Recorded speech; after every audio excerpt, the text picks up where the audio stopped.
What's that? It's on every single wavelength. Contact. At last. New information just dropped that could tell us more about what the next DLC will be for Stellaris, or at the very least give us a heavy hint on which features the custodians will be overhauling with the next patch. So this information comes in Stellaris Dev Diary 280, which was very recently released. And don't worry if you have come here for everything in the dev diary and not just the information contained right at the end of it. I will be going through that, but first off, let's break down what the title and thumbnail of this video was all about. What can we know about the next DLC coming to Stellaris? So in 2023 quarter 1, that is January, February or March, we're going to be having patch 3.7 Canis Minor. Now that patch is very much expected. We expect to get a custodian patch released roughly every 3 months. What we also expect to have is a DLC released by the Crisis team at Stellaris every 6 months, so every other free patched update. So we haven't had one with patch 3.6. That should mean we can expect one with this new patch 3.7. And then we get the teaser. Director, you have to see this. Something is out there. Now the imagery we're seeing here in this little GIF, this short piece of video, is all about deep space observation telescopes. This looks like a radio telescope array. Something, if you're British, think Jodrell Bank. If you're American, I'm sure there's an equivalent over in the States, but right now it doesn't spring to mind. But basically we're getting some sort of SETI project style setup that is pointing out into space with text underneath, possibly the director of SETI itself, saying there is something out there, there is something going on. And that isn't the only teaser we've got underneath this. We've also got a whole host of colors that have been shown off to us. And at this point I have to say that the Stellaris community is a fiercely intelligent community. This problem that was set to us was solved within minutes of the dev diary going live. Edirath here at 21 minutes after release said, "The colours, Mason, what do they mean?" And within 2 minutes a helpful suggestion was made by name which is not taken yet. They suggested, has anyone tried to convert their RGB codes into binary and then the binary into ASCII symbols? I do that, but I'm supposed to work, and that was a fantastic suggestion. The torch was then passed on only a few minutes later. At 36 minutes past the hour, this means the dev diary has been out now for 36 minutes. Somebody went and solved it. Well, they solved it most of the way. Now, there was a slight issue here. KidWiz0101 did a fantastic job. They got the number values for the RGB values here. We can see, for instance, on the far left, that first color is red 99, green 111, blue 110. If you were to convert those decimals into binary and then take the binary values and see what ASCII symbols they would represent, you end up getting for these first three CON. And if you keep going down the line, you get contact Ioming, apparently. Now, there was a slight mistake here by Wiz, and that is that they did not manage to identify the fact there were two separate colors in the center. When you do that and plug it in, instead of getting contact Ioming, the message now reads, contact is coming. There are so many different things that contact is coming could mean. Now, it could be something to do with having more primitive options, some sort of primitive DLC. That could be what we're looking at next with Stellaris, the path we're next going to travel down. I've read some people speculating we could be getting a primitive origin.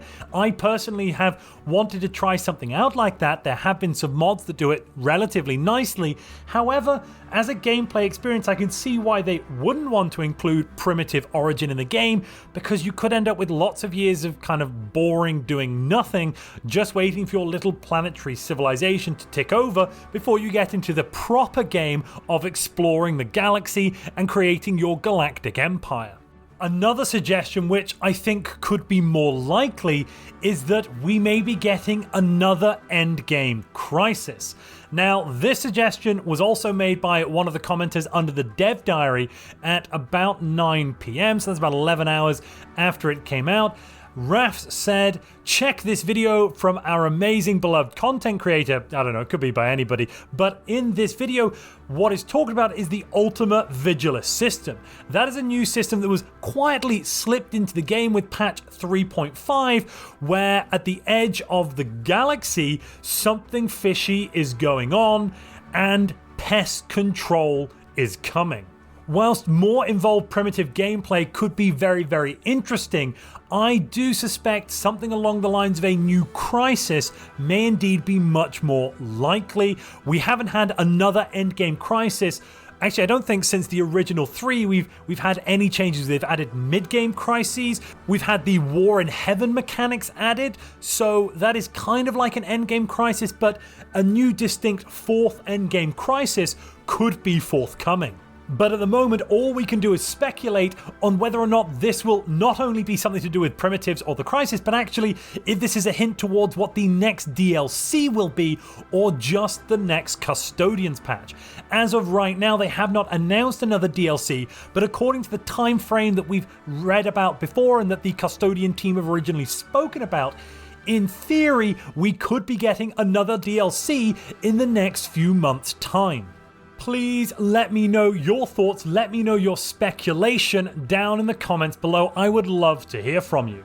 Before we go any further though, and I start going through the rest of this dev diary, which is Stellaris a year in review, in essence, we're going to be looking back at 2022 and looking over how much this game that we all love has changed. I just want to briefly say I apologize for the delay in this video. I'm currently in the process of not only moving house, but also moving country, and that has shaken things up quite a bit with any sort of scheduling. I hope to get this out on Thursday. We're quite a bit behind Thursday now, as you might have noticed, but yes, I'm going to hold my hands up and apologize. It's just one of those things that happen in life. Once I'm settled again, we should be back to getting some more videos out to you lovely people. But until then, it is all a little bit up in the air. So the reason we're now having a review of 2022, a look back on the year, is this is now roughly the time that Eladrin, the game director, the current game director for Stellaris, took over from the previous Stellaris game director, Daniel. Eladrin has been at the helm now for almost a year, so after Aquatic shipped at the end of 2021, he started taking over more of Stellaris development in preparation for seizing control, taking over as game director in early 2022. This allowed Daniel to move on to his next project. No ideas what that might be for now. And this is Eladrin, the game director, very thankful for the opportunity and very happy to be given the game in the state that it was in. Thanks to the efforts of the Custodian Initiative and the rest of the team, he has had a very easy time sliding in. So let's take a look back at what we've had happen in our first year under the illustrious gaze of our glorious leader, Eladrin. In the first quarter of 2022, we had 3.3 Libra and the dev clash. The beginning of the year brought us our very first open beta for Stellaris, and I have to say, that was fantastic. It did a great job of allowing the devs to see problems coming in far in the future, and it gave us one of the smoothest releases we've ever had for a Stellaris patch. That was patch 3.3. In 3.3, Unity became a core resource, much more important than it had ever been. Eladrin says that the spiritualist ethic became more viable. That is definitely true. Planetary ascension was added, and changes were made to bureaucracy and empire size. I don't know if you recall, but before 3.3, we had this bureaucrat job that didn't make Unity. It instead made, I honestly can't remember, was it administrative capacity, I want to say? And we used this administrative capacity to change and reduce the overall empire size, what used to be called empire sprawl, affecting our empires. This basically means that wide empires could simply have a small proportion of their resources dedicated to this bureaucracy job and completely ignore the fact they're wide, meaning the wide empires were widely overpowered. if you'll pardon the pun. The permanent employment civic was added, and there were some major AI improvements. I have definitely felt these AI improvements we've been getting from the custodian team patch after patch after patch. The AI is now ferociously scary in Stellaris at the highest difficulty levels. We also had another Stellaris dev clash full of many Earths and some cruel betrayals, tragic moments like when Eladrin ran out of lines to the final countdown for his fleet names. Yeah, that was that was bad. Some of the changes were made laying the foundations for further planned changes in the 3.4 Cepheus update, which came out alongside Stellaris Overlord. In the next quarter, we had 3.4 Cepheus and Overlord release. That was exactly in May.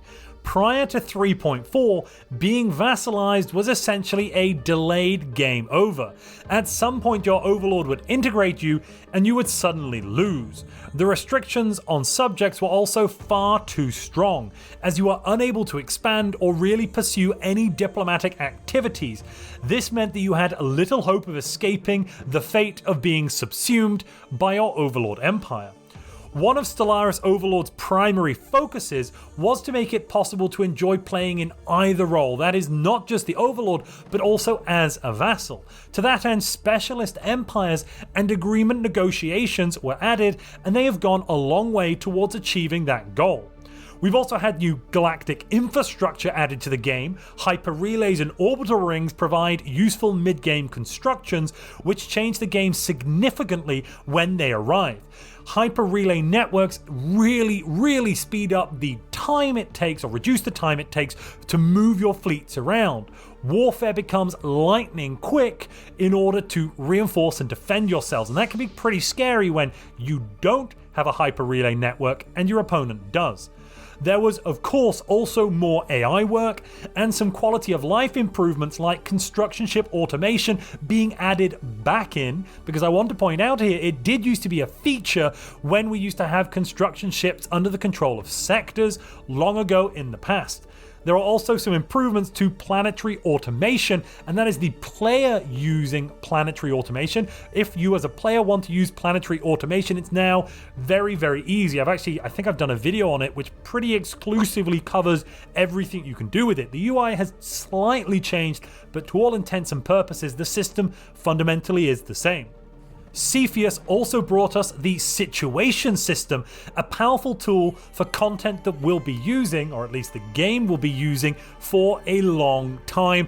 And actually, situations I think are one of the most exciting features that we've had added in. I am hoping against hope that we finally get some internal politics start rocking up. And I mean, we have some internal politics, but a much more fleshed out, much deeper internal politics, a reworked faction system, something along those lines I am hoping and praying for, and I think the situation system would be a fantastic tool to explore that further. We even have some of the original work in progress images of the situations. Nothing much has changed really except the artwork, I have to admit. I think they pretty much nailed the whole system from the beginning. Not that we couldn't get some small improvements to situations, sure, but generally speaking, it looks pretty much the same now in live as it did in the work in progress. Cepheus also brought us the biggest hotfix that has ever been done in 20-something years in gaming industry, which fixed a huge number of launch issues. And Eladrin, the game director, is very proud of how the community was able to help identify the problems, and then the team came together to fix them ridiculously quickly. But he also accepts that the blame should be squared in his direction as to why the hotfix was needed. And if you don't remember, basically a couple of weeks before release, the game director decided to put some of other changes into the release version to fix some other bugs that were in there. Those changes ended up having extra bugs, which wasn't ideal overall, but you know, it was fixed relatively easy. It was a pretty chill Paradox release compared to some other things. Leviathan, you know, we could have had it worse. I'm just gonna say that. Yes, and the game director here basically explains he approved several changes and additions after he should have frozen development, some of which destabilized the build. These processes exist for a reason, and he will continue sticking to them and err on the side of caution wherever possible in the future. In the end, the game director has been very happy with where Overlord landed. Most of the major issues were resolved within the first few weeks, though getting the right balance for AI vassalization acceptance has been an ongoing challenge, and I think is still a challenge. Too strong or too hard and the AI will never become a vassal. Too weak and you can vassalize the whole galaxy for basically peanuts. It's quite a knife edge balance to get it right. I think we're in a good place though at the moment, you know. I think with the way it works, if you are an overlord already or an AI is an overlord, they won't agree. If they're in a federation, they won't agree. You have to be actually more powerful than them to get them to agree. Generally speaking, most of the time, unless you give them a really stupid deal. But yeah, I mean, there's still improvements that can be made there, but it is in a good place overall. Last but not least there, the trailer for Stellaris Overlord, the release trailer, was Eladrin, the game director's favourite ever trailer. I must admit I quite liked it, although it still, in my opinion, has nothing on the chills that Stellaris Apocalypse trailer gives me to this day. Just that entire scene with the battle over the planet in the skies, pledging your life and ability to the United Nations of Earth from the depths of the Pacific. Oh my goodness me, I don't want to go through the whole thing, but honestly, yeah, that one's still my favorite. The summer holidays came and went, and after that, the Stellaris team, Paradox themselves, surprised everybody, myself included, with back-to-back releases. We had patch 3.5, which of course was expected, alongside a new DLC, Stellaris Toxoids. The Toxoid species pack brought the biggest narrative origin that they have ever created, Knights of the Toxic God, and another that killed more leaders by the end of the first month than you generally lose in the entire game. Of course, we're talking about the overtuned origin. 3.5 Fornax included more AI, more performance, and more automation work too, to the point where the game director decided that they needed to add an easier civilian difficulty setting and lower the default setting. They also added some more increased difficulty settings at the same time, including the dreaded difficulty adjusted AI modifiers and the absolutely fantastic all crisis modes. The ship sets that came with Toxoids also had some interesting named combinations. Here we have names that inspire terror in your enemies: the Infectious Crusaders, the Malevolence, and finally, the Moist. But that does bring us up to the final quarter of 2022, quarter 4. It was only a few weeks after Toxoid's release that they jumped straight into the next open beta. This was the 3.6 open beta you've all been probably playing on until recently, which came with a major fleet rebalance and rework to how the ascension paths worked. They wanted to gather a lot of feedback as early as possible, which meant they would then have lots of time for some iteration to change things around, change the balance, see what things worked and what things didn't. Orion also added things like new galaxy shapes, reworks to the psionic covenants, which has now meant that psionics is so grossly overpowered it's beautiful if you can get it early enough and if you can make sure you actually roll the darn thing, because unless you take Teachers of the Shroud, it is still very much RNG based if you get the technology. They added the Holy Covenant Spiritualist Federation type and a whole host of accessibility improvements, like the first iteration on text-to-speech, which has been, I hope from what I've heard anyway, a massive improvement in the game for some people who have had difficulties reading the text but do want to enjoy Stellaris for the wonderful story-based game that it is. It is hard to describe how tremendously successful the Orion open beta was, according to the game director. Within the first couple of days, they had already smashed their unique user and feedback goals for the entire month. Thanks to everyone once again directly from the game director for all of your help.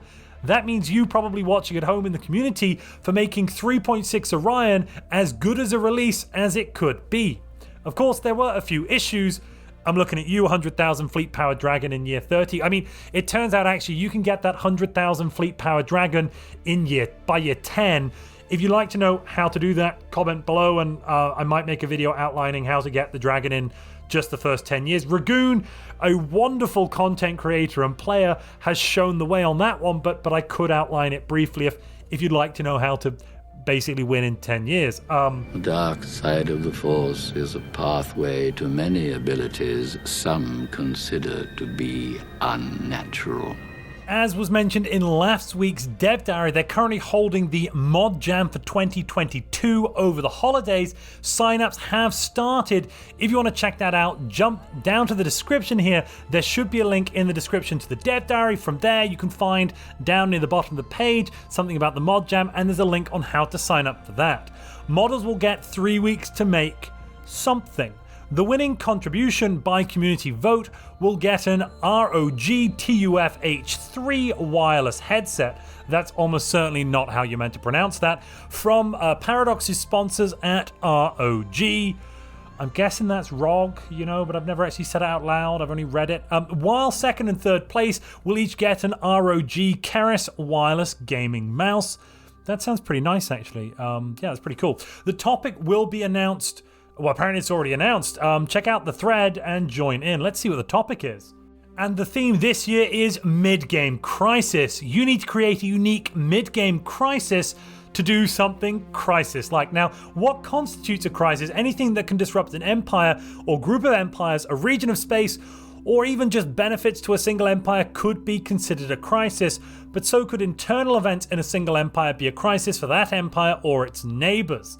You didn't answer the question. Think of it this way. A crisis is a collection of events when fired together or consecutively that meaningfully affects one or several empires, either positively or negatively. That sounds like a lot of fun. I'm actually hoping to cover some of the Modjam 2022, so this is going to be fantastic. Make sure you sign up to that if you are interested. Finally, as a direct result of how successful the Orion open beta was, that's the last 3.6 open beta, Eladrin has decided to push a few things to another open beta that has started last week on Thursday. These primarily consist of changes to how AIs calculate acceptance, as well as an economic change that sets a floor to how low cost reductions can go. Thank goodness, I have been asking for that for quite a while. We shouldn't be able to get minus 100% cost reduction. It's just a little silly. So let's briefly peruse the patch notes for this open beta. We've got the time, why not? But before we do that, I'd like to briefly say, if you've been enjoying this video and possibly the other videos I've released this year, please take a look back at that like button. So balance, they've capped resource upkeep cost production reduction modifiers to minus 90%. A pass on automated colony designation has been made to improve decision making and utilize newer scripting techniques. The refinery planet and habitat designations will now grant plus 15% bonuses to refiners, translucers, and chemists, and all strategic resource mining professions, which is quite nice. And the benefit from environmental ordnance waivers has been increased from plus 10% to plus 15%. Finally, and I think this is probably the craziest balance change that we see here, the default habitat designation now acts similarly to the default colony, providing stability and amenities while the habitat population is low. This is going to be such a godsend to those players that are absolutely struggling for amenities on their early habitats, especially newer players. That's really going to help them out quite a bit. There are of course some bug fixes. They've switched a number of Leviathans and their reanimated versions to line computers instead of artillery. That should completely deal with the 100k Dragon Origin strat. Thank goodness me. I actually think that might have been a suggestion I made to one of the devs. Now, it's entirely possible that they arrived at this solution internally, but it's nice to see that great minds think alike. Planetary and sector automation should once again upgrade capital buildings. Yeah, I noticed that bug. It was super annoying. They fixed a bug preventing many colony designations from being selected by auto designation if sector automation was active. That would be deeply annoying if you're actually trying to use both automation systems at the same time, which would be a very reasonable way to play. So I'm glad they're trying to fix that. And of course, no beta, no patch would be complete without some changes to the AI. AI now bases acceptance for taxes and subsidies on economic impact to itself rather than loyalty alone, and that is going to be a massive change if you're attempting to hoodwink the AI into giving you too much free stuff or not taking enough from you. AI overlords now value agreements that improve subject loyalty, depending on the overlord's personality and the subject's power level. Of course, low loyalty will be completely irrelevant if the subject's power level is very low relative to the overlord. AI acceptance of discrete agreement terms can now be scripted like loyalty can, separately for subjects and overlords. And that should make some interesting changes to modding. There are some modding changes. I'm not going to cover those. If you want to read them, check them out in the patch notes themselves. They are, as ever, in the dev diary. Of course, if you want to try out that open beta, it's an optional patch. You can manually opt into it on Steam. Go to your Steam library, right-click on Stellaris, go to Properties, Betas, and then select the Stellaris test branch. This will be the last dev diary until the new year, so from the Stellaris team, and possibly from myself as well, have a very Merry Christmas, or non-denominational winter holiday, or Southern Hemispherical holiday, we'll just, whatever you want to do, yeah, that'll be good. But in the meantime, if you've just got to get your Stellaris itch, or possibly something else, I actually don't know what's going to happen now because this video has been specifically selected for you by the algorithm gods of YouTube. In them we trust. And you'll want to click it right about now.